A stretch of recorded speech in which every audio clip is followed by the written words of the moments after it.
m'appelle Olivier Amand, je suis chercheur, biologiste et je travaille sur le développement des plantes. Et j'ai une autre casquette qui est d'être directeur de l'Institut Michel Serres, qui s'intéresse à la relation de l'humanité à la nature.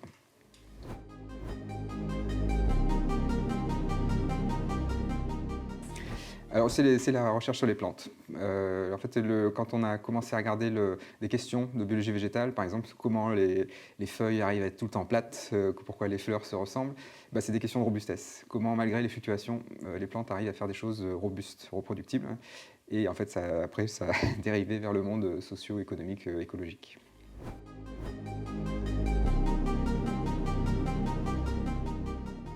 Alors la robustesse, c'est maintenir le système stable malgré les fluctuations. C'est la définition physique de la robustesse. Et la performance, c'est la somme de l'efficacité et de l'efficience. Efficacité, atteindre son objectif. Efficience, avec le moins de moyens possible.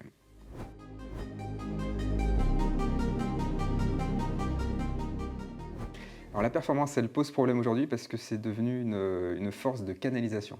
Quand on atteint son objectif avec le moins de moyens possible, en fait, on se canalise, on optimise et en fait, on oublie que le monde change tout le temps. Et là, justement, on rentre dans un monde qui va être de plus en plus fluctuant. Donc la performance est de moins en moins adaptée dans un monde qui change tout le temps.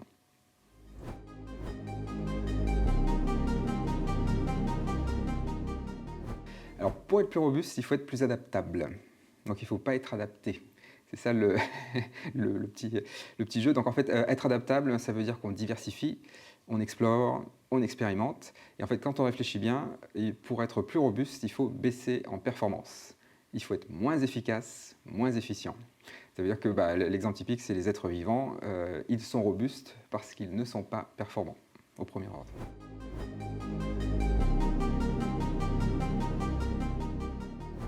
Alors c'est un sacré sujet de basculer comme ça. En fait, on est dans un monde qui est un peu dans le culte de la performance, donc c'est pas aussi simple que de changer, quoi. Là, il faut d'abord faire une forme de déprise sectaire. Et quand on est tellement dans un culte de la performance, on pense tellement que la performance c'est positif, que très souvent, quand une crise arrive, on va augmenter les performances, on va optimiser, voilà, on va faire des nouvelles technologies encore plus performantes, qui vont faire des effets rebonds, qui vont détruire encore plus les écosystèmes, etc. Donc en fait, le plus dur pour moi, c'est de se départir du culte de la performance. Et donc d'avoir des arguments pour critiquer la performance. Donc l'effet rebond, comme je disais, la loi d'Oudart, quand une mesure devient une cible, elle cesse d'être fiable. Donc en fait, quand on met un indicateur de performance quelque part, c'est toujours toxique, parce que ça canalise encore plus le regard sur cet indicateur et on oublie tout le reste. Donc ça, c'est le premier travail, ringardiser la performance. Et une fois qu'on est un peu dans ce limbo, là, dans ce trouble un petit peu, comment on fait pour basculer vers la robustesse? Eh bien, il faut regarder les collectifs citoyens qui sont exposés à des fortes fluctuations et qui ont déjà basculé dans la robustesse. En fait, ils n'ont pas le choix. Quand il y a beaucoup de fluctuations, on développe des solutions robustes. L'agroécologie, le tout réparable, les conventions citoyennes, enfin tout ça, l'habitat participatif, ouais.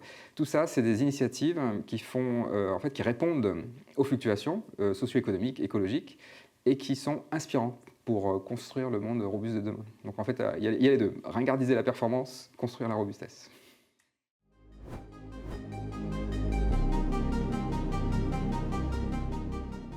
Oui, alors, en fait, il y en a plein, quasiment tous les jours, toutes les semaines, il y en a une. Donc, le canal de Suez bloqué par un bateau, parce qu'il y a une bourrasque de vent. Le canal de Suez, hein, c'est 12% du commerce maritime international. Un bateau suffit à bloquer ça pendant quelques jours, mais ça impacte des entreprises pendant quelques mois. Ça, c'est énorme. CrowdStrike, en juillet dernier, une entreprise de cybersécurité, un monopole pour tous les systèmes Windows, qui fait une erreur de mise à jour, ça plante tous les systèmes Windows du monde. Il faut quand même se rendre compte. La pénurie de moutarde, parce qu'il y a une sécheresse au Canada. Enfin, voilà, on est dans ce monde-là qui est hyper optimisé, qui est suroptimisé, et donc qui est devenu très fragile. Et donc on est en train de rentrer dans le monde en rupture. Il y a des ruptures tout le temps parce qu'on a tellement appuyé sur la performance, on a tellement tout optimisé que tout devient extrêmement fragile.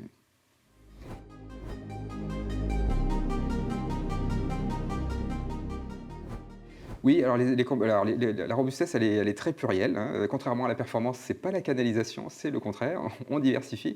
Donc il y a plein de choses. Alors il y a les approches coopératives, les SCOP, les SIC, même les districts industriels dans le nord de l'Italie. Donc ça, c'est plutôt des PME qui se mettent ensemble, qui mutualisent.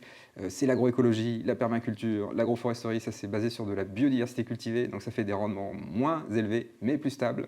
toujours pareil, c'est de la robustesse, la parcelle devient autonome. Le tout réparable, c'est des objets qui vont durer, qu'on va pouvoir transmettre, et donc on prend soin, c'est la réponse opérationnelle à l'obsolescence programmée. C'est quand on fait des objets réparables, et qu'en fait ça n'a plus de sens de faire de l'obsolescence programmée. Les conventions citoyennes, donc citoyennes, mais les conventions des entreprises pour le climat, donc il y en a plein. Hein. Approche participative, toute la discussion sur le salaire à vie, le revenu et salariat, voilà. Toutes ces discussions-là, toutes ces initiatives-là, c'est à visée robuste, sachant qu'il n'y a pas de structure d'organisation qu'on pourrait qualifier de robuste. Il y a quand même un seuil, et puis dans les organisations qui sont à visée robuste, il y a toujours un peu de performance. Donc c'est toujours un équilibre à trouver. Hein. Je ne suis pas en train de dire qu'il faut abandonner la performance. C'est un nouvel équilibre à trouver. Aujourd'hui, on met plutôt l'accent à fond sur la performance, et quand il y a une crise, on se pose la question de la robustesse. Dans un monde en polycrise, qui est le monde actuel et qui va continuer à devenir de plus en plus fluctuant, il faut faire de la robustesse tout le temps, et de temps en temps faire de la performance.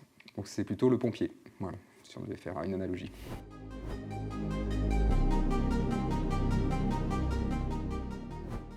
Oui, alors carrément, en fait, c'est le paradoxe de l'Anthropocène, hein, c'est qu'en fait, on est dans un monde qui s'est complètement déconnecté de la nature. En fait, on pense que le lait, c'est comme un produit commercial comme le Coca-Cola, ou un produit industriel comme le Coca-Cola. Bon, c'est un produit naturel. Donc ça, c'est la première fois, on s'est complètement déconnecté. En ville, voilà, on a des enfants qui vivent dans du béton, qui n'ont jamais vu la nature, qui n'ont plus de lien émotionnel à la nature. Et le paradoxe, c'est que les humains n'ont jamais tant été dans la nature. Mais c'est des traces humaines. C'est du plastique dans l'eau, par exemple. C'est les 2000 essais atomiques aériens qui ont laissé du plutonium partout sur Terre.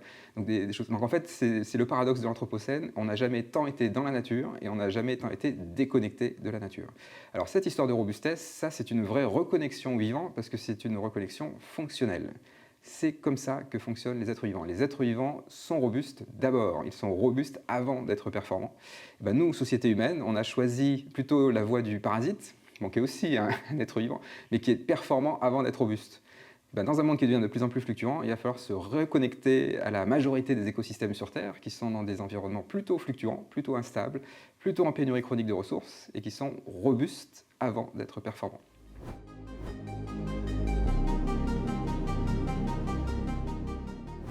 En 2040, en fait, c'est demain, hein, très clairement. Hein, Mais en fait, c'est une très bonne date, parce que quand on lit le rapport au Club de Rome, ça veut dire que là, on a dépassé le basculement, donc on a changé de monde.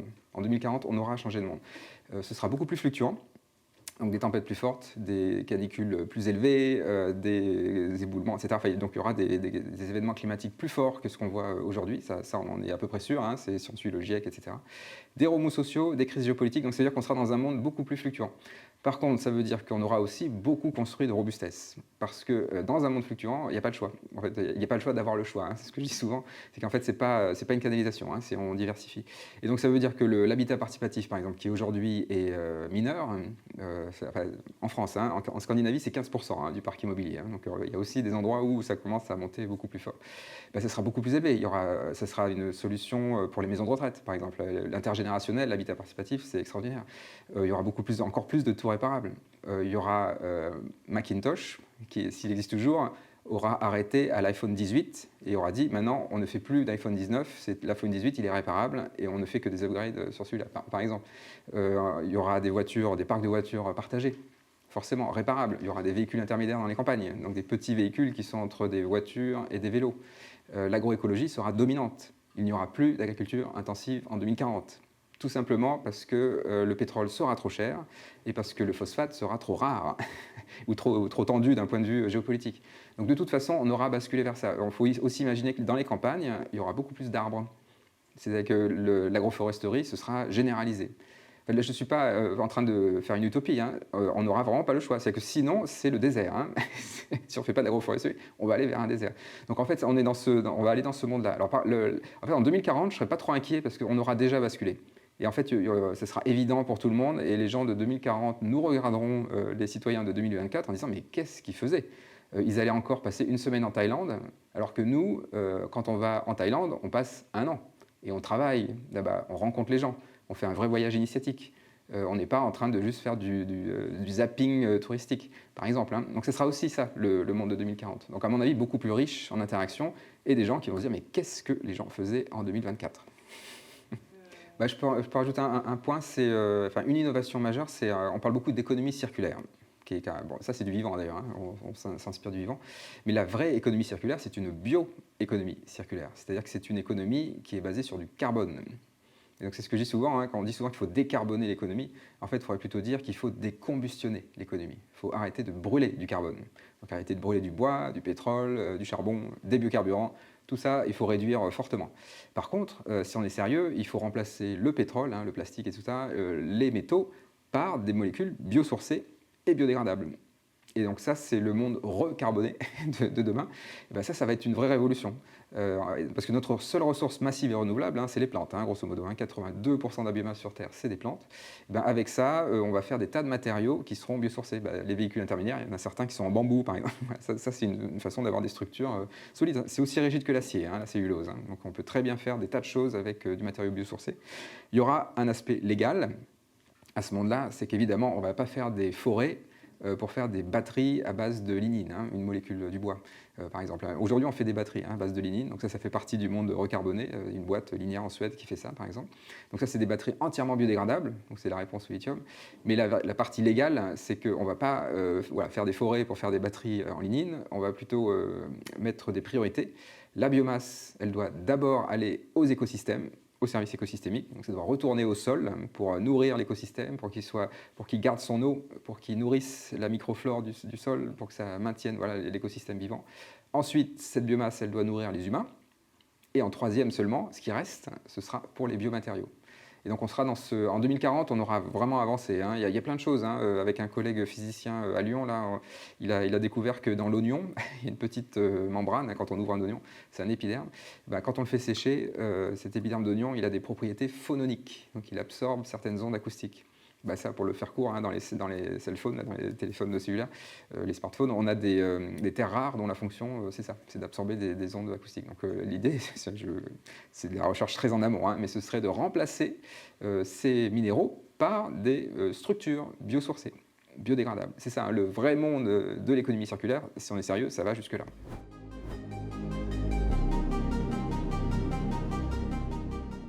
Alors, il y a le fameux low-tech, qui est évidemment, enfin, c'est du bon sens. Hein. En gros, c'est des technologies qu'on doit pouvoir adapter localement par des citoyens du coin. Donc ça peut être une entreprise locale, etc. C'est pas forcément individuellement, ça peut être des collectifs. Alors typiquement, je peux peut-être prendre l'exemple de l'hôpital. Un hôpital, c'est un endroit où il y a beaucoup de high-tech. Hein. Il y a des scanners, des IRM, tout ça, de la super technologie. Donc ça, c'est très bien. Là, pour le coup, ça va dépendre d'un microprocesseur fabriqué à Taïwan, voilà, donc des choses plutôt fragiles qui vont dépendre de choses très distantes où il peut y avoir des problèmes. Donc ça, c'est très bien qu'il y en ait pour des soins très particuliers de pointe. Dans le monde de 2040, il y aura des maisons de santé avec des outils simples, low-tech, y compris dans l'hôpital, dans la maison de santé locale. En fait, c'est assez étonnant de voir que dans le monde médical, il n'y a pas encore une intersection forte entre toutes les solutions écolo, les circuits courts, les low-tech, le participatif. Tout ça, c'est un peu sorti du monde médical. C'est plutôt un monde très performant. Et avec des bonnes raisons, parce qu'il faut être performant. Quand quelqu'un est malade ou qui s'est coupé le bras, il faut être très rapide, efficace, efficient. Hein. Donc là, ça se comprend très bien. Le problème, c'est quand c'est tout l'hôpital qui est comme ça. Parce que ça, c'est tout un hôpital qui part en burn-out, littéralement. Et donc, du coup, si on commence à avoir des problèmes de numerus clausus, en 2040, on aura des vrais problèmes de numerus clausus. Ça veut dire qu'il va falloir qu'il y ait des citoyens lambda qui participent aux soins dans l'hôpital. Et donc, ça veut dire qu'il faut qu'il y ait des équipements qui soient faciles à opérer. Et donc, du low-tech, c'est pas seulement pour des tas de choses de la vie courante, c'est aussi pour les soins, pour quelque chose qui est vital. Donc le low-tech, ça va aussi servir au monde de l'agriculture, pour l'alimentation. Donc en fait, c'est des choses où on sait qu'on peut trouver un remplaçant. C'est des objets où quelqu'un d'autre peut faire tourner la machine, quelqu'un d'autre peut le réparer, quelqu'un d'autre peut ajouter des fonctions. Donc ça, c'est très joyeux pour des ingénieurs, d'ailleurs, parce que ça, c'est des vrais champs de réflexion assez réjouissants, finalement. C'est pas mal, mais c'est une autre façon de voir les choses. C'est qu'on n'est plus dans la technocratie distante, où le citoyen n'est qu'un consommateur de cette technocratie distante, c'est un co-acteur. Il contribue, il co-construit les technologies avec l'ingénieur ou les ingénieurs qui sont dans le territoire. Donc c'est plus joyeux pour moi en tout cas.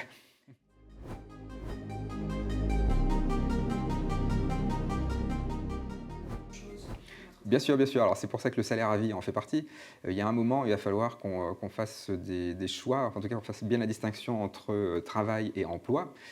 Quand on travaille, c'est pas forcément on travaille pas toujours avec, une activité, rémunérée pour quelqu'un qui a l'outil de travail, en fait. Il y a plein de moments où on travaille pour les autres, quand on, garde des petits, enfin, il y a plein d'activités comme ça qu'on fait et qui ne sont pas rémunérées. Et ben, en fait, le monde d'après, de 2040, sera certainement un moment où en fait, où le salariat va se refonder complètement. Les activités devront être au service de la robustesse du groupe. Donc il y aura toujours, hein, des activités, voilà, marchandes, etc. Mais il y aura une bonne partie des activités qui seront au service de la robustesse du groupe. Et donc c'est du temps laissé pour les activités, ces activités-là. Alors il y a plein de choses qu'on peut imaginer, mais déjà on voit aujourd'hui, hein, en 2024, des choses arriver. C'est par exemple, de plus en plus de néo-recrutés qui demandent de passer à la semaine de 4 jours pour que le 5e jour, ce soit une activité dans une association. C'est le mouvement des slashers, là, plutôt des jeunes recrutés qui demandent de travailler, d'avoir 2 CDD dans 2 boîtes différentes. Et ben, tout ça, c'est de la robustesse, hein, c'est diversifié, voilà, au cas où il y en a une qui se plante, etc. Mais ça veut dire aussi l'opportunité de se dire, ben, en fait, je peux avoir plusieurs métiers, je peux avoir plusieurs activités. Et donc certaines activités seront plutôt marchandes, et puis d'autres activités seront plutôt associatives, coopératives. Et c'est beaucoup plus, là aussi, c'est beaucoup plus joyeux. On embrasse notre côté couteau suisse. On fait plusieurs choses, quoi. On sait faire de la cuisine, on sait parler du jazz, et on sait aussi peut-être faire de la recherche, voilà, végétale, quoi.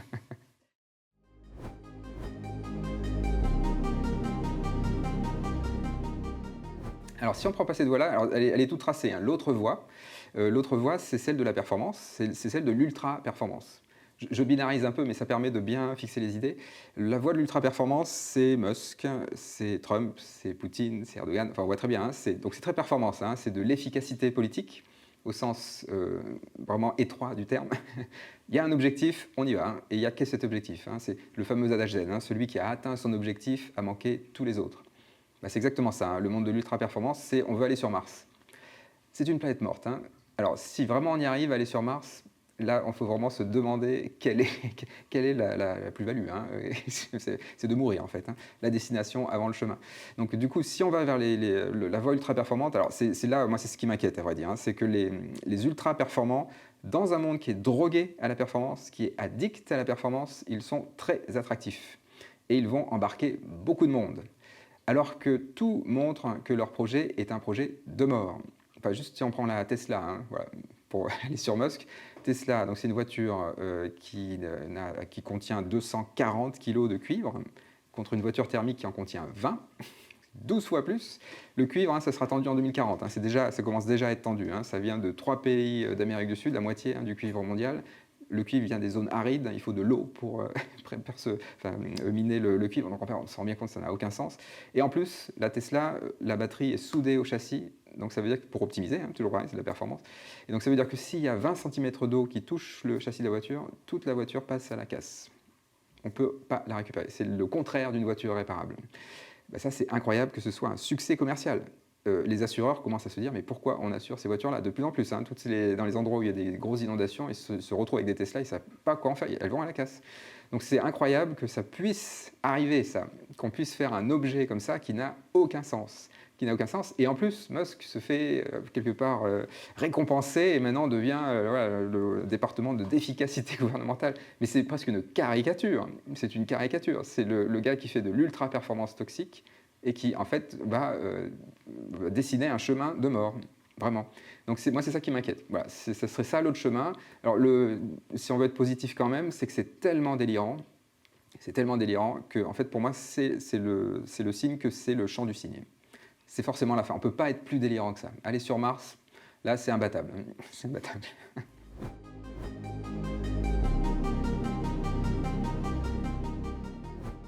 Bien sûr, bien sûr. Alors moi, c'est ce que je pousse beaucoup avec la robustesse. Après, on peut mettre d'autres mots derrière, hein. Enfin, c'est un mot au domaine public, hein. Tout le monde peut s'en emparer.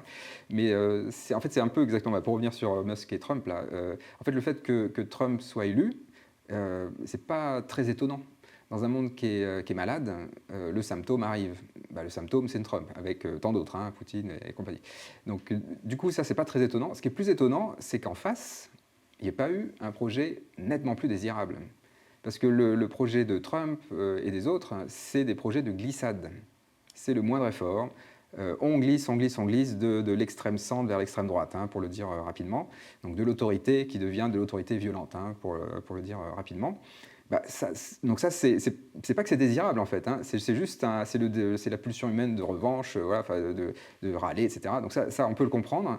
Ce qui est pas compréhensible pour moi, c'est que dans le monde qu'on vit actuellement, avec des gens qui souffrent, qu'il n'y ait pas un projet nettement plus désirable. Si on dit, ben non, là, voilà, le monde va fluctuer, on va réinventer la société, vous serez la première génération, là, les jeunes, à en fait, mettre en place cette société, vous aurez le pouvoir, la légitimité pour le faire, et ça va aller très vite. Ouais, dans 20 ans, hein, 2040, même avant, voilà, on y sera. Donc comment ça se fait qu'on ne mette pas ça en place? Parce qu'il n'y a rien de plus fort qu'un projet hyper désirable. Ça écrase tout, hein, sur son passage. Et là, il se trouve que ça s'aligne vraiment très bien avec, si on a un discours de vérité sur le monde fluctuant, la robustesse, la viabilité, l'adaptabilité, tout ça, ça répond. Et ça peut créer du désir. Ça répond même à une pulsion humaine profonde, celle de durer et de transmettre. Ça, tout le monde répond à ça. Et ça permet aussi d'éviter le discours de l'écologie punitive, de la nécessité de réduire, le renoncement, qui sera nécessaire, hein. Mais ce n'est pas ça qui va faire rêver les gens. Si on commence par la robustesse, durer et transmettre, ce qui est très fort, c'est qu'on génère de la sobriété. Sans s'en rendre compte. On commence par durer et transmettre. C'est plus joyeux parce qu'on bricole, on parle plus avec ses voisins, il y a plus d'interactions, on se reconnecte avec les êtres vivants, on se balade en forêt, etc. Enfin, il y a beaucoup plus de choses très joyeuses là-dedans. Et ça génère de la sobriété. Donc en fait, voilà, tout, enfin, pour moi, c'est tout bénéfice. À vrai dire, je ne vois pas tellement d'autres voies. C'est aussi pour ça que j'y crois.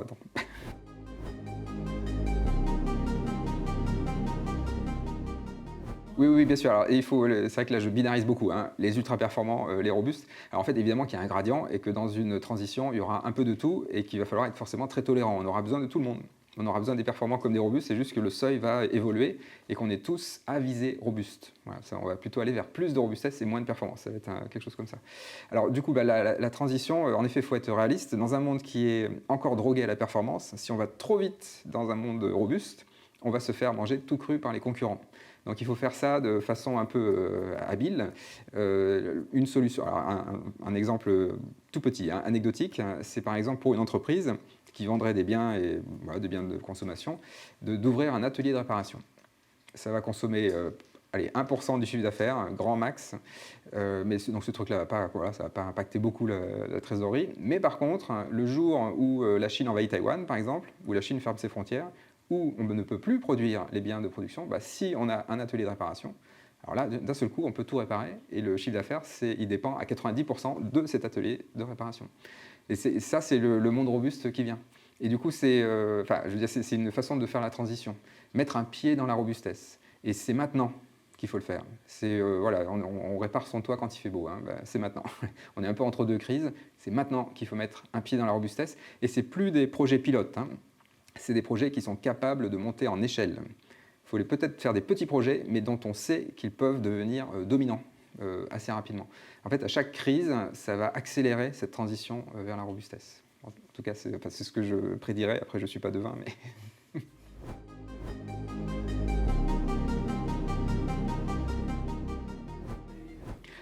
Oui. Alors la ville de Grenoble, ce qui est intéressant, c'est qu'il y a quand même un sacré terreau sur la question socio-écologique ici.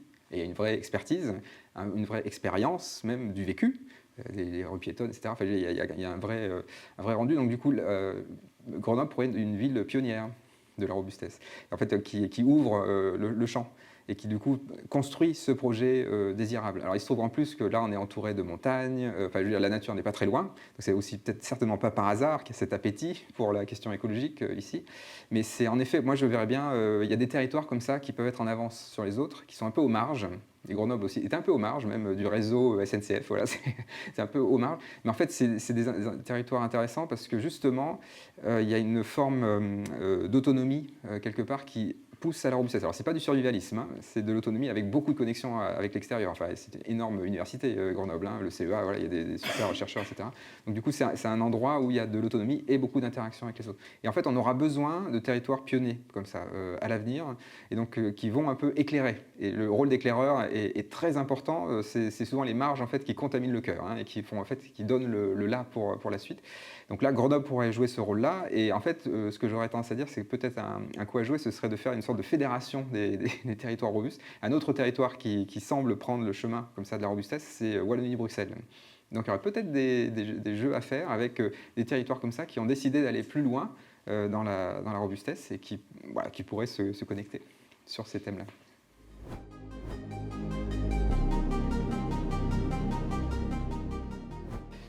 Alors, du coup, c'est ce que je dis souvent, hein, la bascule de la performance à la robustesse, ce n'est pas une révolution technique, c'est une révolution culturelle. Et donc, en effet, les émotions, ça va être clé pour nous toucher. En fait, pour basculer de la performance à la robustesse, il faut vivre un moment d'arrêt, un moment où on est dans le trouble. Donc s'il y a une émotion, ce serait celle-là, c'est le trouble. C'est ce que cherchent un peu les artistes, hein, notamment de générer le trouble, pour générer ce moment d'arrêt, peut-être même de sidération parfois, et après pour se poser des questions, pour être en dissonance avec le monde dans lequel on est. Les techniques de déprise sectaire, c'est ça, il faut entrer en dissonance, en décoïncidence, comme dirait François Julien, avec la secte. Et donc l'émotion première, hein, pour basculer de la performance à la robustesse, c'est cette dissonance, ce trouble, qui permet ensuite de créer du désir. Le trouble peut faire peur, hein. C'est qu'en fait quand on quitte le monde de la performance, on est un peu tout nu, parce que finalement c'était ce qui nous guidait depuis très longtemps, depuis des décennies, le catéchisme performant, hein, c'est un peu ça qui nous fait vivre, hein, finalement. Et alors qu'en fait, on s'est fait un peu avoir, en fait. Quand on met l'accent sur la performance, en fait, on met l'accent sur la destination, et on oublie le chemin. Et la vie, c'est le chemin, c'est pas la destination, hein. Comme je dis souvent, la destination, on la connaît, hein. C'est comme dit des proches, hein, il n'y aura pas de survivants. Voilà. Donc on connaît la destination. Donc du coup, c'est le chemin qu'il faut travailler. Et donc l'émotion, c'est ce qui nous permet de vivre les fluctuations sur le chemin, le trouble. Et bien, quand on vit avec ces fluctuations, on développe sa robustesse.